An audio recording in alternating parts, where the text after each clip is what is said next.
বন্ধুরা, আজ আমি কি রান্না করব বলো তো? তোমাদের দেখাবো। আজ আমি পেঁয়াজ পোস্ত, এটা আমার মার কাছ থেকে আমি শিখেছি। তো আমার মেয়ে যখন হয়েছিল মার কাছে ছিলাম। সব মেয়েরাই যখন বাচ্চা হয় তখন বাপের বাড়িতে থাকে, তখন আমি মার কাছে ছিলাম, তখন আমার মা আমাকে এই রান্নাটা শিখিয়েছিল। তো আজও আমার মনে আছে। এই দেখো পেঁয়াজ কোচানো, এটাকে আমি কুচিয়েছি, দেখতে পাচ্ছ? এই দেখো, তোমাদের একটু হাতে তুলে ধরে দেখাই। আমি এর মধ্যে কুচিয়েছি, এটা হ্যান্ড মিক্সচার মেশিন, এটা ব্লেড, এই যে ব্লেড, হ্যান্ড মিক্সচার মেশিনে আমি এটাকে কুচিয়েছি। এটা অনলাইন থেকে আমি পারচেস করেছি। অনলাইনে তোমরা মিশোতে, ফ্লিপকার্টে আশা করি পেয়ে যাবে। তো এখন আমি এই গরম তেলের মধ্যে এই পেঁয়াজ কুচিটাকে দিয়ে দেবো।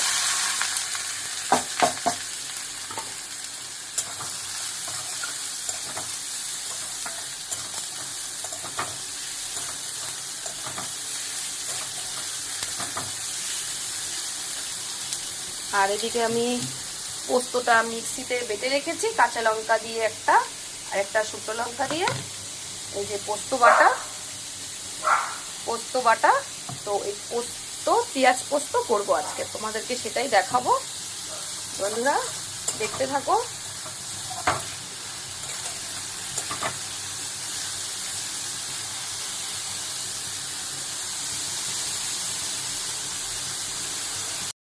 তো দেখো পেঁয়াজটা একটু লাল লাল হয়েছে, দেখতে পাচ্ছ তোমরা বন্ধুরা? তো এখন এতে আমি দেব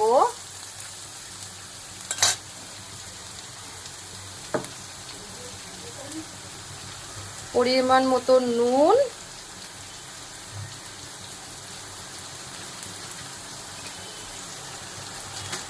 পরিমাণ মতন হলুদ গুঁড়ো। আমি এতে জল দেবো না আপাতত বন্ধুরা, এর মধ্যে দিয়ে একটু নাড়াচাড়া করে নিলাম। এটা খেতে খুব সুস্বাদু হয় গরম ভাত দিয়ে। বন্ধুরা তোমরা খাবে, এভাবে দেখে যদি তোমরা একটু করতে পারো তো সত্যি খুব ভালো লাগে খেতে। না খেলে তোমাদেরকে আমি বলে বোঝাতে পারবো না। তা খেয়ে দেখো বন্ধুরা, খুব সুন্দর এসছে বন্ধুরা। তো দেখতে পাচ্ছ আমি কতটা পেঁয়াজ দিয়েছি, এক বাটি পেঁয়াজ। এই বাটিটার এক বাটি পেঁয়াজ কুচানো, দেখো পরিমাণটা হয়েছে একদম অল্প। এবার আমি দেব কি কি বলেছিলাম, কি এটা কি বলেছিলাম, পোস্ত।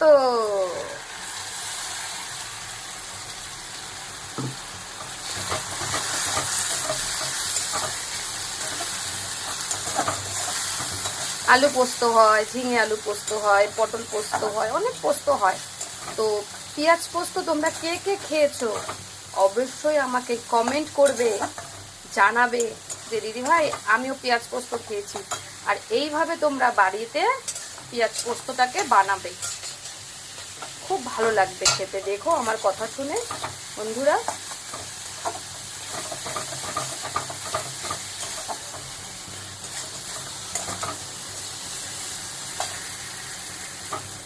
একটু নাড়াচাড়া করে আমি অল্প জল দেবো।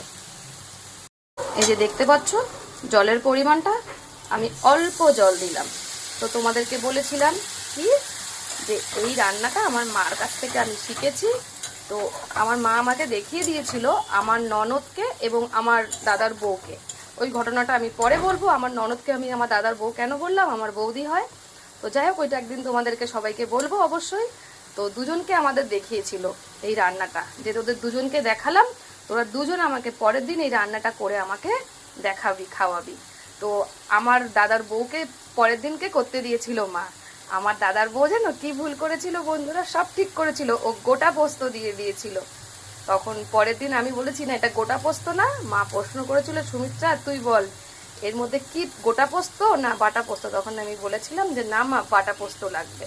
তো যাই হোক, মার কাছ থেকে শিখেছি বন্ধুরা। তোমাদেরকে অনেক অনেক ভালোবাসা। তো আমার পেঁয়াজ পোস্ত কেমন হয়েছে তোমরা একটু বাড়িতে রান্না করো, করে খেয়ে অবশ্যই আমাকে কমেন্টের মাধ্যমে তোমরা জানিও। আর পাশে থেকেও, একে অপরের পাশে আমরা এইভাবেই থাকবো। তো এখন আমি রাখছি, এটা একটু হতে থাকুক, পরে আমি তোমাদেরকে দেখাবো। পুরো সম্পূর্ণ হলো। বন্ধুরা আমার হয়ে গেছে, দেখছো তো লাল লাল এই যে কড়াই লেগে আছে, লাল লাল ভাজা ভাজা। তো তোমরা কিন্তু অবশ্যই খাবে, আমি বলছি, বারবার করে বলছি। আর এটাতে মিষ্টি কিন্তু দেওয়া যায় না, কেন পেঁয়াজটা তো মিষ্টি, তার জন্য দেওয়া যায় না। তো আমি এবার দেখো বাটিতে ঢালছি।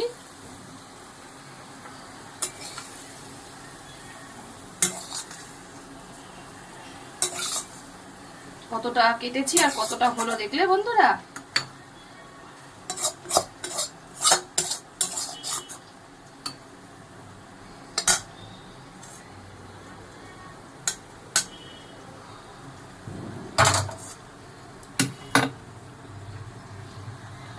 তো এখনকার মতন টাটা, আমার পেঁয়াজ পোস্ত রেডি।